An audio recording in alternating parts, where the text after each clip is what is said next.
Assalamualaikum warahmatullahi wabarakatuh. Perkenalkan, saya Bahrul Ulum Ilham.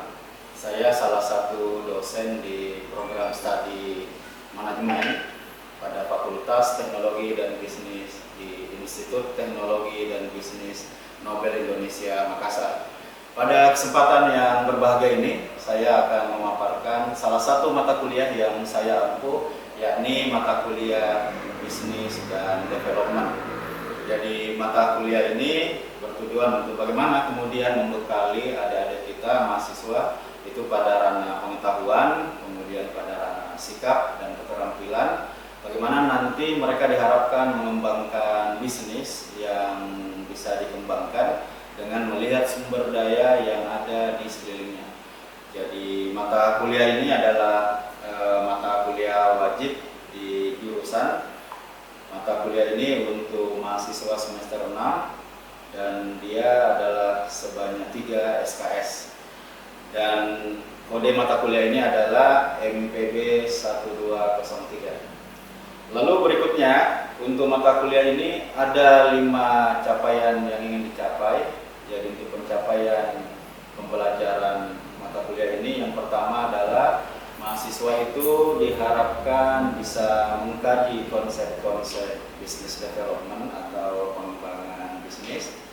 Yang kedua adalah mahasiswa itu diharapkan bisa mengkaji dan menguraikan apa-apa saja langkah-langkah untuk pengembangan bisnis. Yang berikutnya, adik-adik mahasiswa bisa kemudian untuk mengembangkan berkaitan dengan green business atau bisnis hijau dan bagaimana bisnis valuasi bisnis. Yang keempat itu berkaitan dengan bagaimana mahasiswa itu bisa menggunakan tools manajerial, tools untuk bagaimana pengembangan bisnis. Karena output mata kuliah juga ini nanti adik-adik itu punya skill sebagai calon konsultan bisnis yang mampu mengidentifikasi masalah-masalah bisnis dan menggunakan tools manajemen sebagai solusinya. Berikutnya berkaitan dengan pertemuan untuk mata kuliah ini, ada 14 pertemuan yang bahas 5 hal yang utama tadi. Nah, kami di ITB Nobel untuk mata kuliah dan pembelajaran kita ada menggunakan LMS, Learning Management System. Dan untuk mata kuliah ini juga proses yang saya lakukan sebagai dosen pengampuh juga menggunakan LMS ini, karena di Learning Management System yang sudah disiapkan kampus sudah ada hal-hal yang berkaitan dengan penilaian untuk perkuliahan, mulai dari bagaimana absensi, tugas, kuis, serta ujian-ujian, semua sudah berbasis LMS atau Learning Management System. Nah, selaku dosen untuk mata kuliah ini, saya melakukan penilaian 3 hal, yakni kehadiran mahasiswa sebanyak 10%, kemudian tugas dan kuis sebanyak 30%, kemudian ujian tengah semester dan ujian akhir semester masing-masing 30%. Itu yang kemudian menjadi acuan untuk penilaian.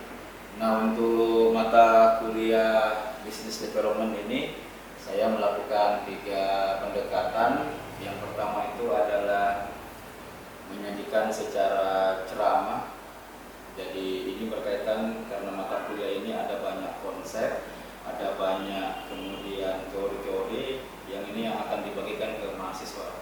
Bagaimana sehingga mereka punya wawasan dan relevansi materi berkaitan dengan business development. Di mata kuliah ini juga saya menggunakan pendekatan diskusi, jadi akan lebih banyak interaktif karena mata kuliah ini memang sangat relevan dengan di sekeliling mahasiswa. Ada banyak industri kecil, ada banyak usaha mikro, kecil, menengah, ada banyak contoh-contoh perusahaan yang ini nanti akan kita bawa dalam bentuk studi kasus, dalam bentuk bedah permasalahan usaha. Bagaimana kita lihat dalam perspektif sebagai seorang business development. Kemudian juga tentu ada penugasan, bagaimana kita meminta mahasiswa untuk kemudian mengobservasi dan memberikan contoh-contoh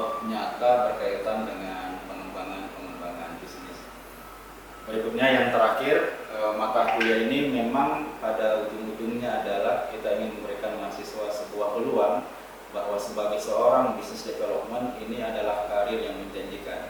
Bagaimana kemudian mahasiswa ketika tamat selesai itu bisa memilih jenjang karir, bahwa mereka bisa jadi konsultan bisnis menggunakan banyak tools manajemen sehingga bisa memberikan saran dan masukan untuk pengembangan sebuah usaha. Terima kasih, mudah-mudahan ini bisa jadi inspirasi untuk pengembangan mata kuliah dan tanggung jawab saya sebagai dosen di Institut Teknologi dan Bisnis Nobel Indonesia. Wassalamualaikum warahmatullahi wabarakatuh. Assalamualaikum warahmatullahi wabarakatuh. Waalaikumsalam warahmatullahi wabarakatuh. Bagaimana kabarnya semua, Nanda sekalian? Ya, kabar baik ya.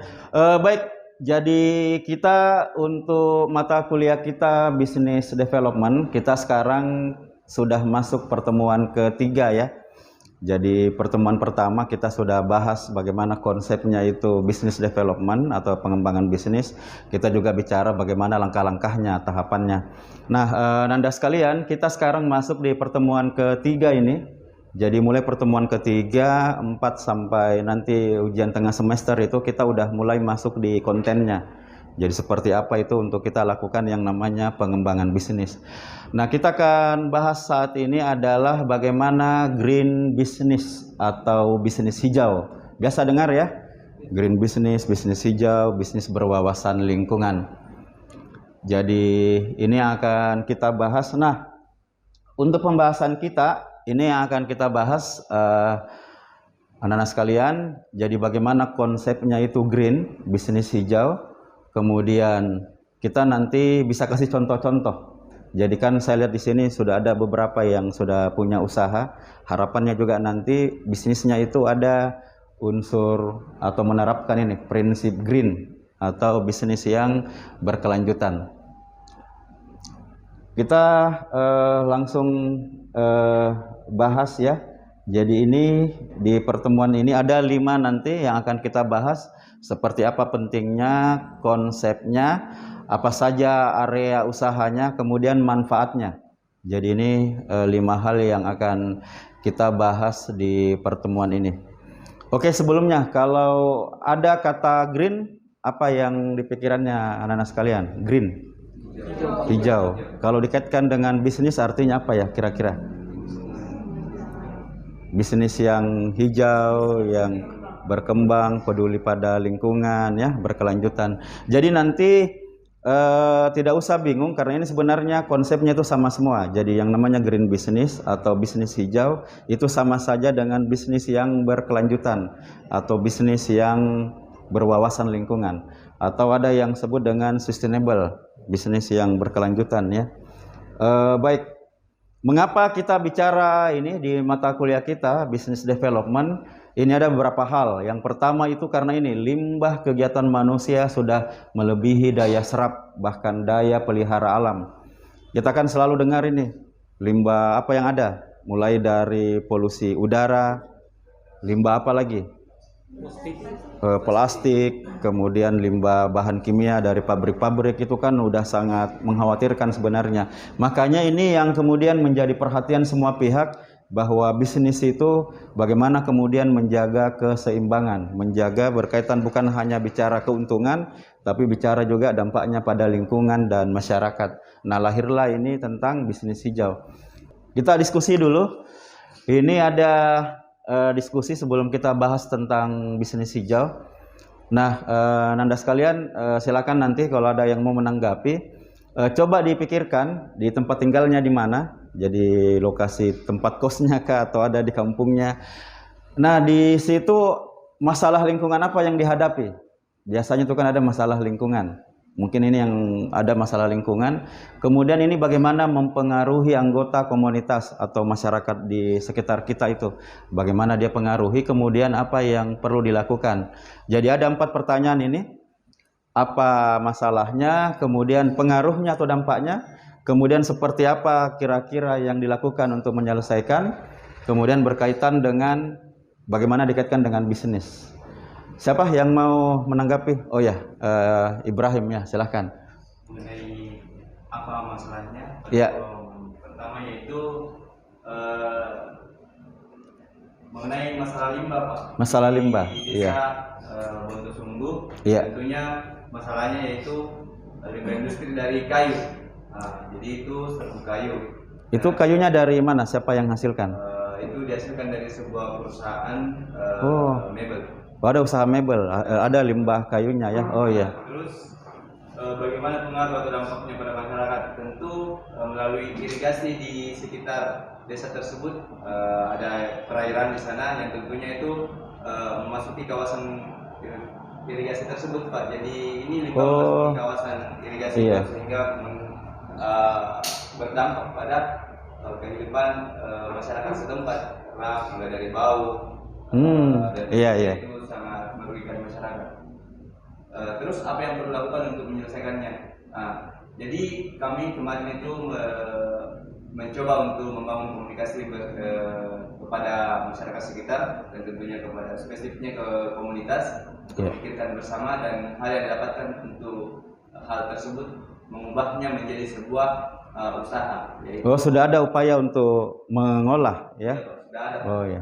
Jadi itu dijadikan sebagai media tanam daripada jamur tiram itu sendiri. Oh ya. Tentu itu sangat menguntungkan apabila benar adanya komunitas mampu menghadirkan produk tersebut. Dan akhirnya kami mencoba untuk memulai eksperimental di sana, dan hasilnya benar kita memberikan atau membuat sebuah media tanam jamur tiram dari serbuk kayu. Ya, malah bisa di sini ya. Ternyata malah bisa meningkatkan kinerja bisnis. Ada usaha yang bisa dikembangkan. Nah, ini Nanda sekalian yang dipaparkan kawan kita tadi, ini yang Pak bukti nyata sebenarnya bagaimana memanfaatkan limbah untuk jadi bisnis. Jadi ini juga bagian dari green business. Luar biasa ya. Sekarang kita lihat seperti apa sih konsepnya itu green business. Seperti apa itu konsep bisnis hijau. Green itu kan identik dengan pepohonan, hijau, sesuatu yang menyejukkan, yang rindang. Kenapa disebut green, hijau? Karena dia biasanya green atau hijau itu berkaitan dengan isu lingkungan. Jadi kalau ada misalnya kita dapatkan informasi bacaan yang menyebutkan green, atau dia berwawasan lingkungan, atau dia sustainability bisnis, ini berkaitan semua dengan ini.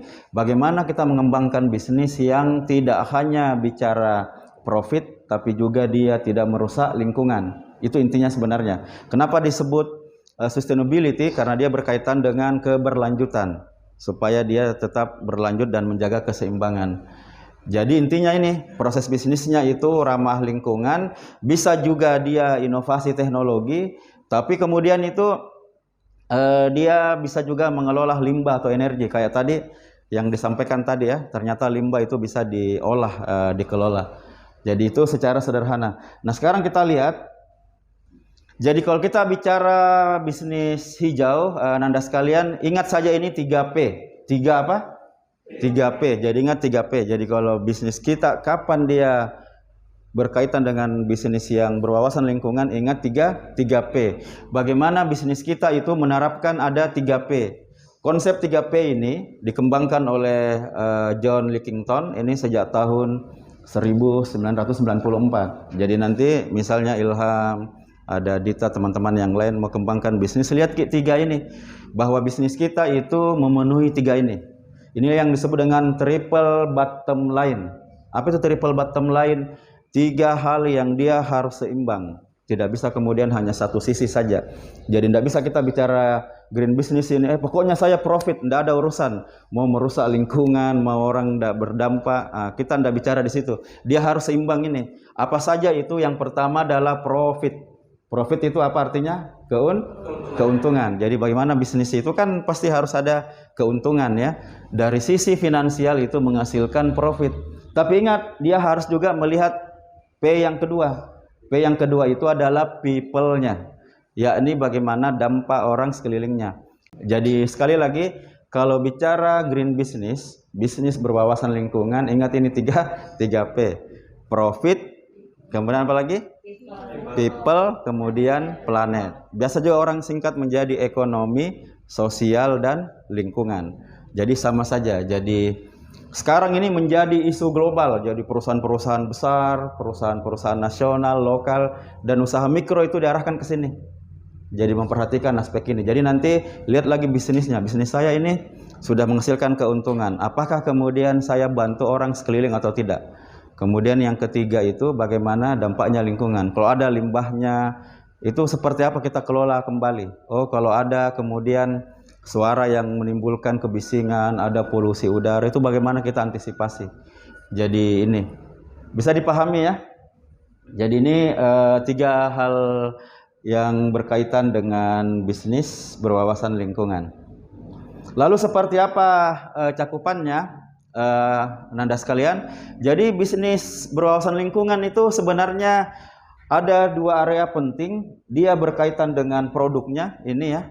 Jadi dia bisa berupa produk atau jasa. Jadi bisnis itu kan dia bisa dari sisi produk dan jasanya atau prosesnya. Jadi kapan dia dikategorikan bisnis hijau atau green business itu kalau kita lihat ini, apakah produk atau layanannya itu dia ramah lingkungan. Misalnya dia bisnisnya itu mengolah sampah. Jadi sampah misalnya sampah-sampah ini ya, plastik diolah dimanfaatkan. Ini kan ribuan tahun baru terurai. Nah, bagaimana misalnya ini diolah, nah itu juga berarti bisnis hijau. Tapi bisa juga itu dia dari sisi pelayanannya. Misalnya di perusahaannya itu dia pakai alat elektronik, dia pakai memanfaatkan energi-energi yang terbarukan. Itu berarti juga bisnis hijau. Bahkan ini sebenarnya bisa saja itu bisnisnya itu sebenarnya hendak secara langsung menyebut bahwa saya ramah lingkungan, tapi prosesnya dia ramah lingkungan. Contohnya ini bisnis salon rambutnya itu dia pakai apa? Dia pakai bahan organik. Atau ada teman Anda itu pernah buat t-shirt yang percetakan baju kaos, tintanya itu bukan bahan kimia. Dia ambil pewarna dari alam. Nah, itu juga. Jadi hendak mesti dia kemudian langsung mengolah limbah atau dia langsung produknya menggunakan teknologi yang ramah lingkungan. Bisa juga bisnisnya mungkin dia sederhana tapi dia ramah lingkungan. Misalnya dia pakai barang bekas, dia kemudian pakai bahan non kimia, kemudian termasuk ini ya, limbahnya juga dia manfaatkan. Itu cakupannya. Jadi kalau kita lihat ini green business ini luas sekali ini.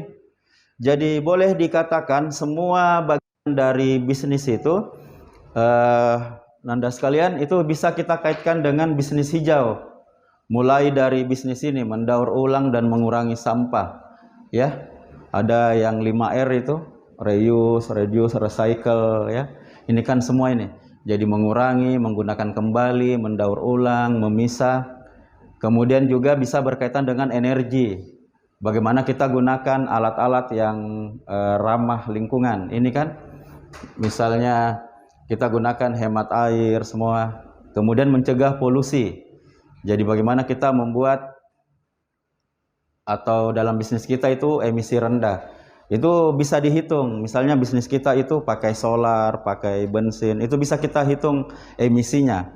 Ada nanti kita akan belajar kalkulator karbon, gas rumah kaca yang dihasilkan. Nanti kita akan coba hitung ini, bisa kita hitung ini ya. Kemudian berkaitan dengan pengadaan, misalnya ada mau pengadaan barang, nah itu sekarang orang lihat apakah pengadaan barangnya itu dia ramah lingkungan atau tidak. Bahkan distributor juga kalau dia menyalurkan barang-barang yang ramah lingkungan dia masuk juga. Bahkan ini isu pekerjaan yang layak. Jadi bagaimana misalnya kita libatkan orang dia kemudian peduli pada lingkungan. Sekarang coba kita latihan ini anak-anak sekalian.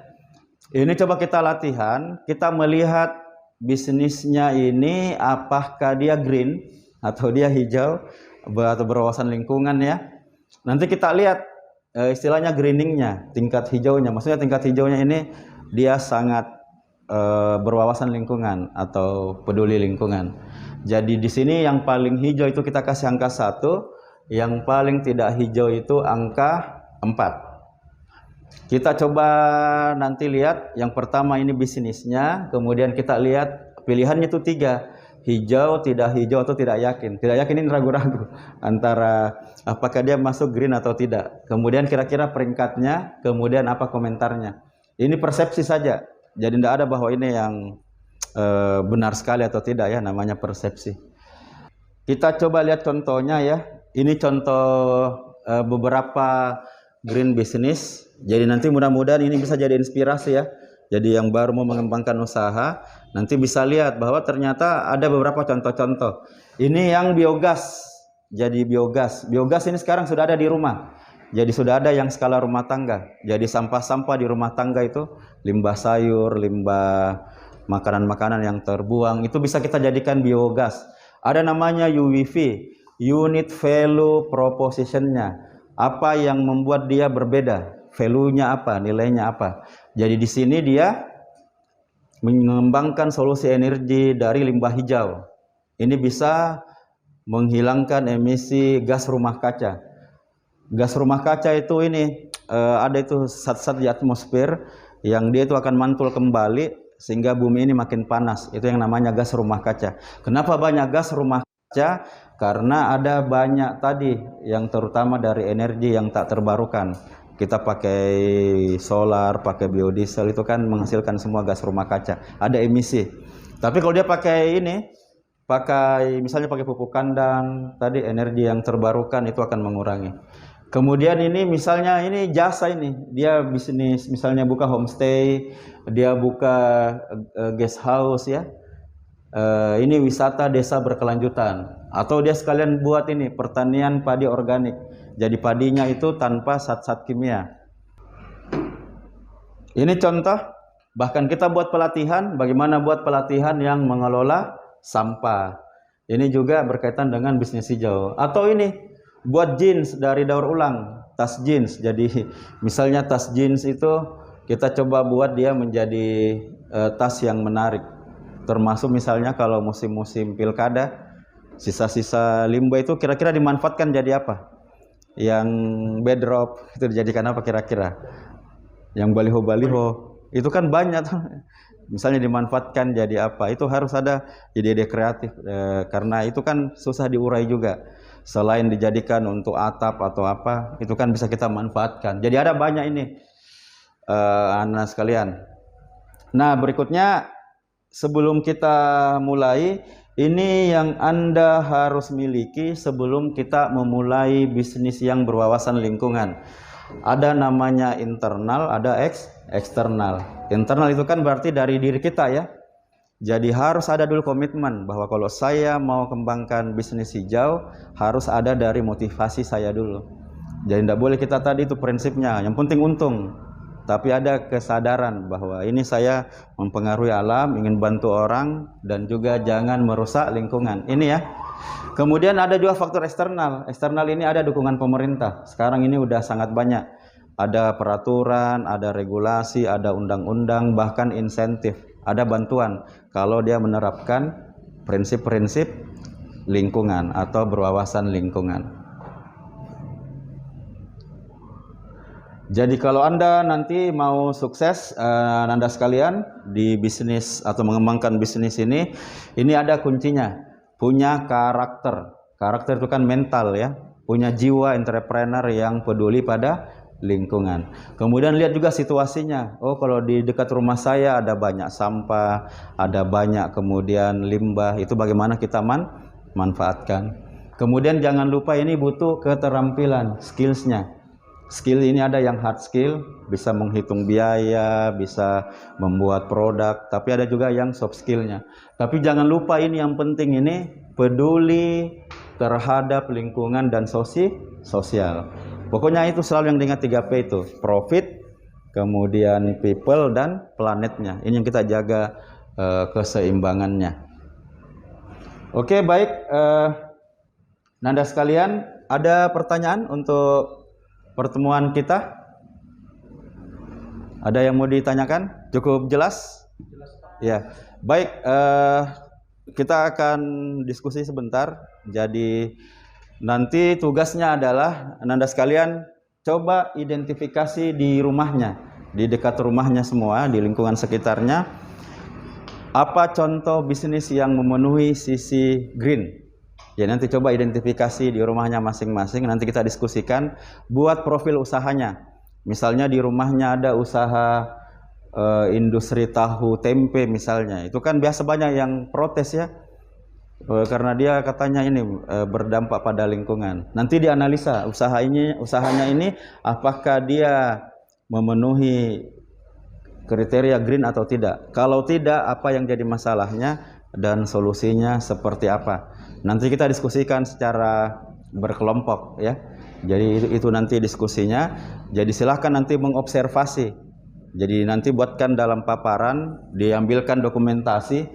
Kalau perlu nanti divideokan kalau bisa, pakai handphone bisa ya. Kemudian dilihat wawancara yang pemiliknya, apakah bisnisnya itu menerapkan tadi yang 3P, profit, people, dan planet. Oke, baik, itu Anda sekalian, saya kira untuk kuliah kita ya, pertemuan kita ini, jadi ingat tadi tugasnya untuk mengobservasi di lingkungannya masing-masing. Nanti kita bagi kelompok saja, nanti kita diskusikan per kelompok, lanjutkan kembali membahas ini, bagaimana contoh-contohnya. Kita yang dekat-dekat saja, apakah dia usaha kecil atau menengah, tetapi dia menerapkan isu-isu lingkungan atau green business atau bisnis berwawasan lingkungan. Saya kira itu cukup jelas ya, atau ada pertanyaan saya buka lagi? Sudah jelas ya. Oke, baik, jadi saya kira itu mudah-mudahan bisnis kita nanti semua bisa kita terapkan ini. Baik, Nanda sekalian, saya kira cukup untuk pertemuan kita. Nanti kita akan di pertemuan berikutnya akan masih lanjut ini, karena ini ada 2 kali pertemuan ya. Nanti kita akan masuk ke diskusinya, membahas contoh-contoh langsungnya. Kalau tidak ada, saya akhiri. Selamat semua. Nanti kita ketemu kembali. Mudah-mudahan diberikan kesehatan. Kita bahas lagi di pertemuan selanjutnya. Saya akhiri. Wassalamualaikum warahmatullahi wabarakatuh. Waalaikumsalam warahmatullahi wabarakatuh.